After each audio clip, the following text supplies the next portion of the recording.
Hello and welcome to this Python tutorial. Today we're taking a step forward because we're going to implement a slightly more advanced machine learning model, which is the polynomial regression. And to introduce polynomial regression, I think the best way is to make the transition between what we did before and what we're going to do for the rest of this part about regression. So what we did before was simple linear regression and multiple linear regression. And as the names indicate, these are linear regressors. And from now on, we are taking a step forward in the sense that we are going to build new regressors that are not linear anymore. So polynomial regression is not a linear regressor. Then we will build the SVR regressor, which is not a linear regressor either. Then we will build decision tree regression model and then random forest regression model, which are not linear regressors either. So that's why from today, we are making some new kind of regressors which are slightly more advanced regressor, especially for SVR or random forest. This polynomial regression model that we're about to build right now is not that much advanced compared to simple linear regression and multiple linear regression because we will just add a polynomial term in the multiple linear regression equation, which you know well now. But what's coming next with SVR and random forest regression will be based on more complex theory. And speaking of theory, I think the theory behind SVR is actually fascinating. But today we will implement polynomial regression, so let's start doing it right now on Python.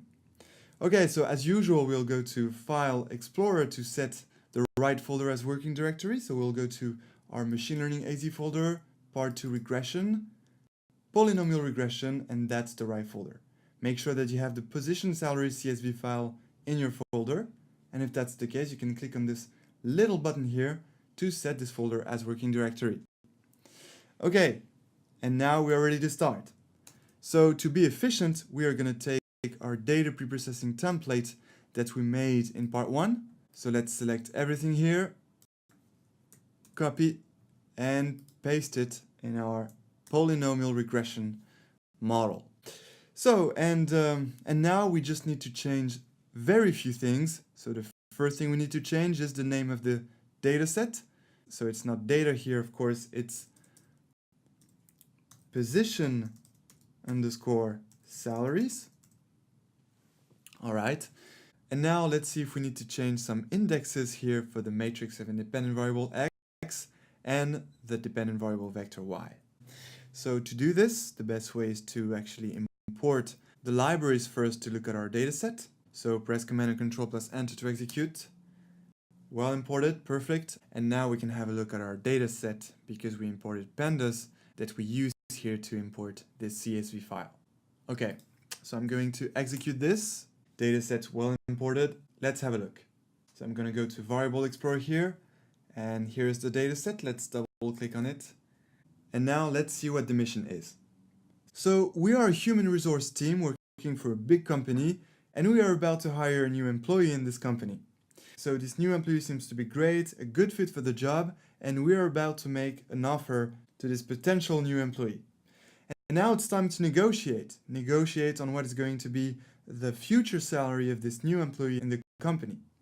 And so at the beginning of the negotiation, this new employee is telling that he's had 20 plus years of experience and eventually earned 160K annual salary in its previous company. So this employee is asking for at least more than 160K. However, there is someone in the HR team that is kind of a control freak and always fantasized about being a detective, so suddenly decides to call the previous employer to check that info, that info about the previous 160K annual salary of this future potential new employee.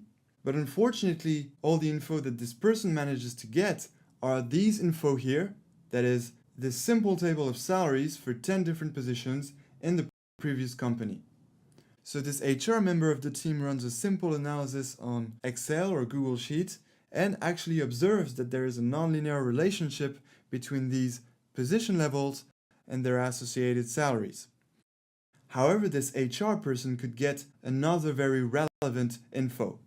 This other relevant info is that this new employee has been a region manager for 2 years now, and usually it takes on average 4 years to jump from being a region manager to a partner.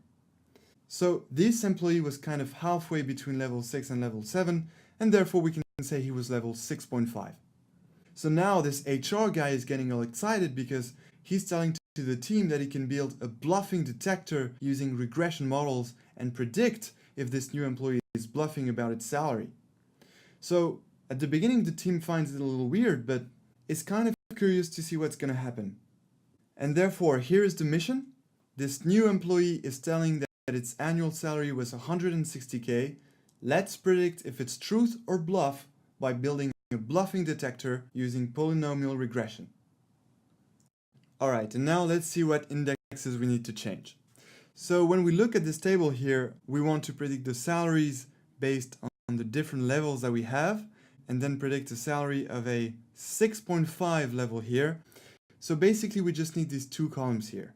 We don't need this column because it's strictly equivalent as this column, you know? Actually, it's like we already encoded the position column here, you know, by associating each level to a position. Well, the table is already encoded here, and therefore we only need these two columns to build our machine learning model. Remember, the machine is the polynomial regression, and this machine is going to learn the correlations between the levels and the salaries to predict if the employee is bluffing about its salary. So we will not include this column in the matrix of features X, and therefore we will only take this column level here. So basically, in short, our matrix of features X will be composed of only one independent variable, which will be the level column here, and our dependent variable vector Y here will be this salary column here, containing all the salaries for the 10 different positions. Okay, so then what does that mean in terms of indexes? Well, this data frame contains 3 columns: the position column, the level column, and the salary column. Indexes in Python start at 0, so that means that this column has index 0, this column has index 1, and this column has index 2. So okay, in X here we will specify that we want the index 1, and for our dependent variable vector Y here, we will specify that we want the index 2. However, there is something we can improve here because, you know, if I execute these 2 lines here to create the matrix of features and the dependent variable vector, as I just did, you can see that, well, Y is a vector here, as we can see with this 10, comma, and nothing afterwards. But we can see that X is seen as a vector as well, because we only specified the index 1 here. But, you know, when we build a machine learning model, and especially here this regression model, we want our matrix of features to be considered all the time as a matrix and not as a vector here. So just to specify that X is a matrix and not a vector here, we will just add here colon 2. And don't worry here, I'm not including the second index here because, you know, the upper bound of a range here in Python is excluded. But you will see that by doing that, now X will be considered as a matrix because, as you can see, now I'm going to execute this line. And now you can see that, you know, before we had 10, comma, nothing. And now we have 10, comma, 1, which means that now X is well seen as a matrix of 10 lines and 1 column. So it's always better to do that. You know, make sure that X is a matrix and Y is a vector, and you'll never get any warning about that or even errors. Okay, so that's it. We selected the right indexes here, so we can actually have a look at X and Y now. Okay, so here is X, here is Y. So here we have the 10 position levels, and here we have the 10 salaries associated to this 10 position levels.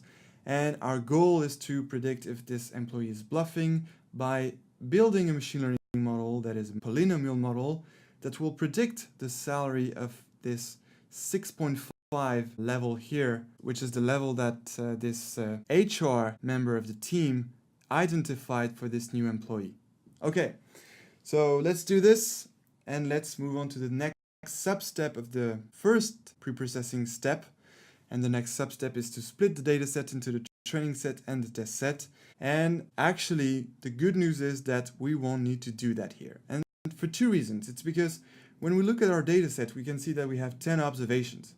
And when we have this very small number of observations, well, it doesn't make much sense to split the dataset into a training set and a test set because we simply don't have enough information to train a model on one set and test its performance on another set. It wouldn't make much sense and it would be a little ridiculous. And the second reason is that, we want to make a very accurate prediction because, it's something real we are talking about here. We're trying to predict the central element of the negotiation we are having, that is this salary of this new employee. So we need to not miss the target here, and therefore we need to make a very accurate prediction. Otherwise the negotiation could turn pretty bad. And in order to make the most accurate prediction, we actually need to have the maximum info as possible, so that the model perfectly gets the correlations of this data set. So that's why only for this time we can allow ourselves to take the whole data set to train our machine learning model. So that's what we're going to do, and therefore we are going to put all this section into comments, putting some 3 quotes here, and also at the end. Here we go. So now all this section is in comments, and therefore no training set and no test set will be created.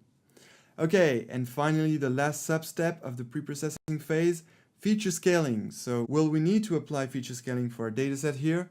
Well, the answer is no, because polynomial regression actually just consists of adding some polynomial terms into the multiple linear regression equation, and therefore we will use the same linear regression library that we used as the one we used when we built our simple linear regression and our multiple linear regression models in the previous sections.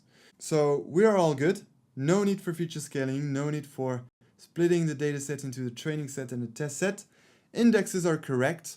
We know what we have to do. Everything is all good. We are ready to move on to the next step. And so I look forward to seeing you in the next tutorial, because we will start building our polynomial regression model.